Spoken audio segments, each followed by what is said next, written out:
Welcome back, viewers, and welcome back, Chef Kevin. Great to see you.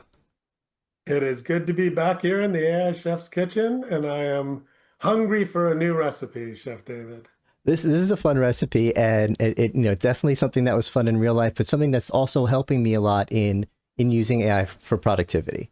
And it is a spaghetti test. At some point, I learned in my teenage years that a way to check if spaghetti's ready is you take a piece out of the pot and you throw it against the wall, and if it sticks, you're good to go.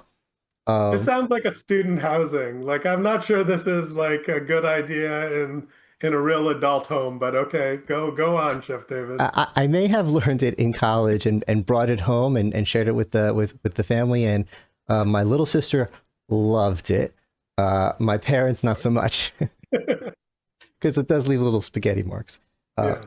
but I've been having a problem with AI that it was basically throwing spaghetti at the wall to see what sticks and wasting a lot of my time.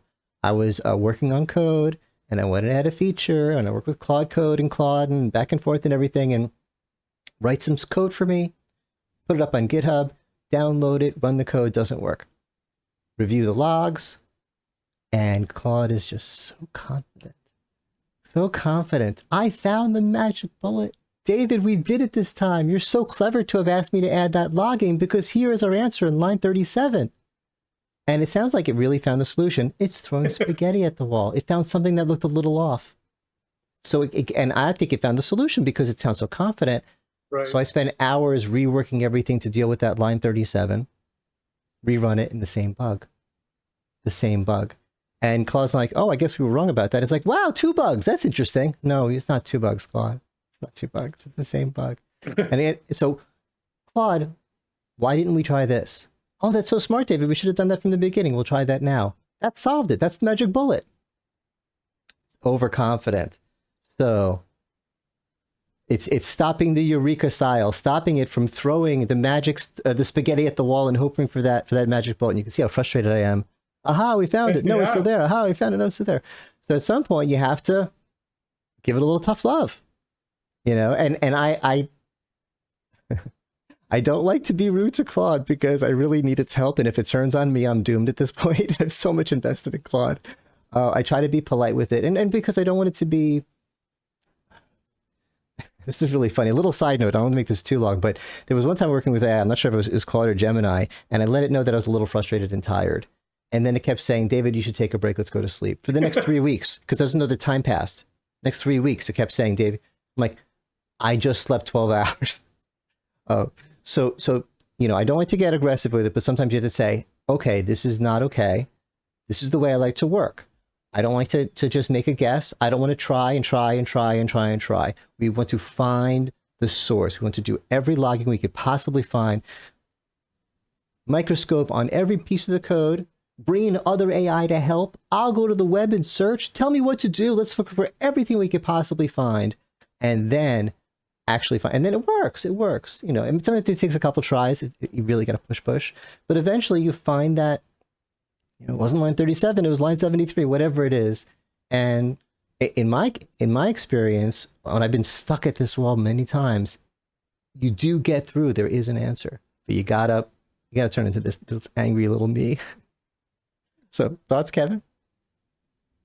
Yeah, I think that that's great. I mean, it's kind of like thematically, I think, telling AI to double check your work and, because it wants to give you what you want.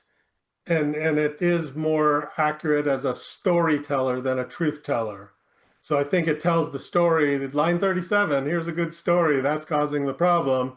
But I like, if you put extra parameters and double check and validate and, then you're going to have to go through less iterations. Because I think, Chef David, this may be the time, because I think you recounted it, that you went through something like 30 iterations. It was a lot. It was One a of these lot times. before you kind of got it turned Yeah. into angry Chef David, and then it was limited less Yeah, iterations. but at the iterations, it's not just that it's a waste of time. Every iteration is a change to my code. And if we Right. made a change to my code that didn't fix something, Is it a change to my code that broke something? Why are we changing? So you look over here. You look how sad I am, and AI saying, it's not unnecessary changes. No, it's not necessary changes. This plate of spaghetti is helpful cleanup. Even though it didn't fix the bug, what we did was a good thing anyway. And I have to convince myself that Claude isn't just being overly positive, because now I have 30 changes that I didn't need to make that were made. And I have to convince myself, you could sleep at night, David. All those 30 changes were helpful cleanup. None of them were bad. So, Well, and I would say software development, if you're changing things and you're not sure what you're changing, it's like, yeah, this is the same Claude that thought it was at line 37. So I think you should sleep well, but at the same time, I think you potentially added 30 other, right? potential changes, right? Yeah, that could cause unexpected outcomes. So But hopefully they were all just helpful cleanup. We'll see. hopefully they were. All But right. yeah, but absolutely good. And I've never seen you look as angry as the middle panel there. Hopefully I won't do something to cause that. But yes, sometimes you do need to put your foot down and ask AI to really, really, really give you the correct answer this time. No more. And you could even say to it, although the problem is, you could even say to it, no more spaghetti at the wall. But whenever you use a little euphemism like that, it thinks that I love it, and then it just keeps using it over and over again. And you Oh get no. really annoyed. It's not funny. That's the 30th time that it says, okay, we're not going to throw spaghetti at the wall this time, David. We're going to find the reason. Oh, stop. All right, we can end on that. Thank you, Chef There you go. Kevin. And thank you everyone for watching. We'll see you in the next one.